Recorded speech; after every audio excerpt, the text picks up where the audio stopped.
Caleb, do you smell that wonderful aroma? I wonder what's cooking in the cafe. Do you know?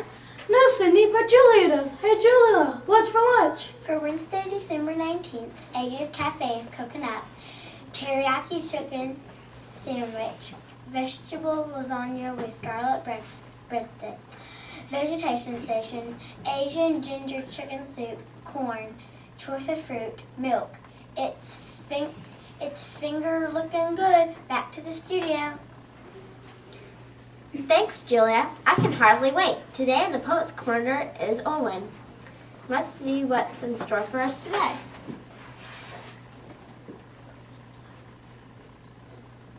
Christmas Cat, a holiday pet poem by Ken Nesbitt. Meet Sir Cat. He's Christmas Cat. His name, although it's cute, is not because he wears a hat or festive Santa suit. He doesn't shout out, ho, ho, ho. He can't make reindeer fly. He doesn't go out in the snow and soar across the sky. He doesn't own a bright red sleigh. He hasn't no sack of toys or games to play on Christmas Day for all the girls and boys. He never gives out dolls and blocks. His name is just because what's inside his litter box. His feet have sandy claws. Back to the studio. Thanks, Owen. Today, Caleb is in the Radio Museum, Huntington, West Virginia. Let's see what we can learn today, Caleb. Let's do a brief history of the radio. This reviews what we have already been talking about so far. By the late 1800s, Americans had nearly 50 years of experience with a new communication device that used electricity and magnets to instantly write at a distance. This invention was the telegraph. The success of the telegraph led Alexander Graham Bell to develop an electrical speech machine in 1876 that also used electricity and magnets to capture and send the sound of the human voice over long distances. This invention was the telephone. But as wonderful as these amazing devices were, they shared a common weakness. Their messages could only go where their wires led. So, what was a ship at sea or a sheriff on an open range to do when they urgently needed help? Could anyone communicate over great distances without wires? Today we know that wireless communication using the radio frequencies of an electromagnet answered these questions. But in 1885, German physicist Heinrich Hertz experimented showed that if two transmitters operated in the same area, the nearby receiver found both signals, producing nothing but static and hiss. Thus, Italian inventor Marconi's in 1901 transmission of wireless signal from Ireland to Canada was an expression of faith as well as applied science. With this event, the radio came to life, and it earned Marconi a Nobel Peace Prize. Let's review first the telegraph, then the telephone, then the radio. Back to the studio. Thanks, Caleb. It's been great learning about the radio. The museum is great. Yes, Cindy, wish we could stay longer.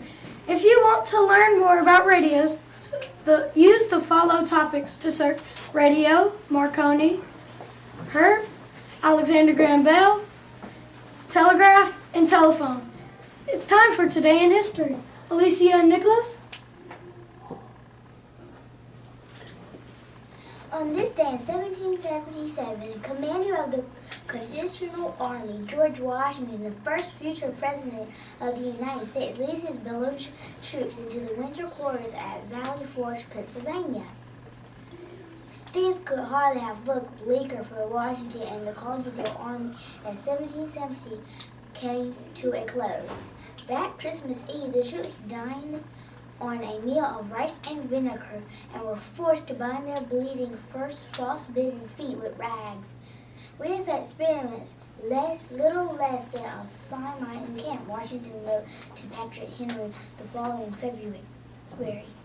Today in 1972, the Apollo lunar landing program ends on December 19th, 1972, when the last three astronauts to travel to the moon splashed down in safety in the Pacific Ocean. Apollo 17 had lifted from Cape Canaveral, Florida, 10 days before. In 1903, the Williamsburg Bridge, which is located near Williamsburg, Virginia, was opened in New York City, where the East River provides a lot more water. At any rate, this was America's first major shipping bridge, 1,600 feet. It cost $24 million to build in 1903 dollars. Today in 1843, Charles Dickens' A Christmas Carol was first published in England. Also in 1732, Benjamin Franklin began publishing the Poor Richard's Almanac. More tomorrow. Back to the studio. Thanks, Nicholas and Alicia. We are heading to a greenhouse at Callaway Gardens. Saren is busily watering the seedlings. Let's see what we can learn from her today. Saren? How to build your own recycled plastic bottle greenhouse. Just think, you can make it in 8 easy steps. 1. Gather heaps of used plastic bottles. The 2-liter bottles are ideal. Around 1,500 are needed for a large-sized greenhouse. 2. Wash the bottles and remove labels.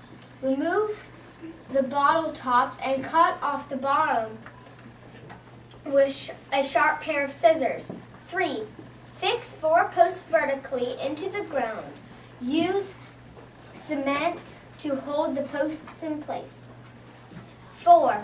Make a frame for each side, roof, door, etc.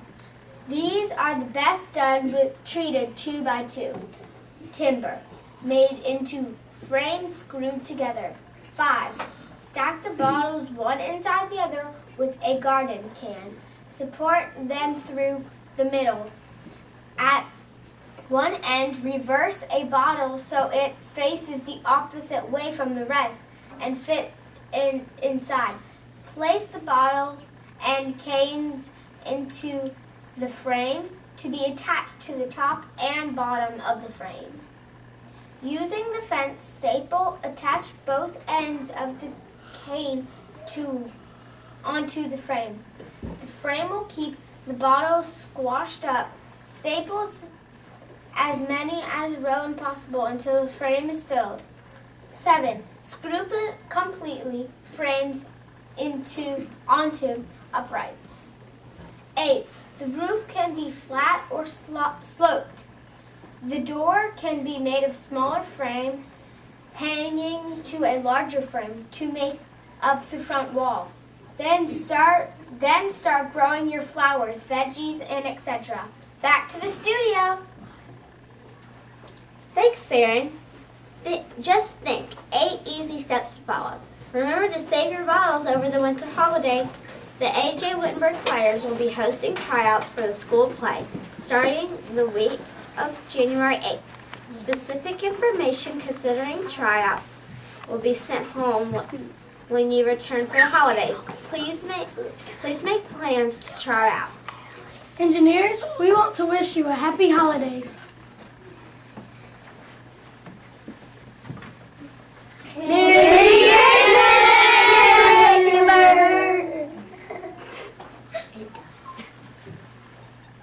Engineers, it's time to sign off for the day. Remember to always keep in gear. G, give your best every day. E, exercise smart problem solving. A, act responsibly. R, respect yourself and others. I'm Sydney. And I'm Jeb, signing off. Have a great day.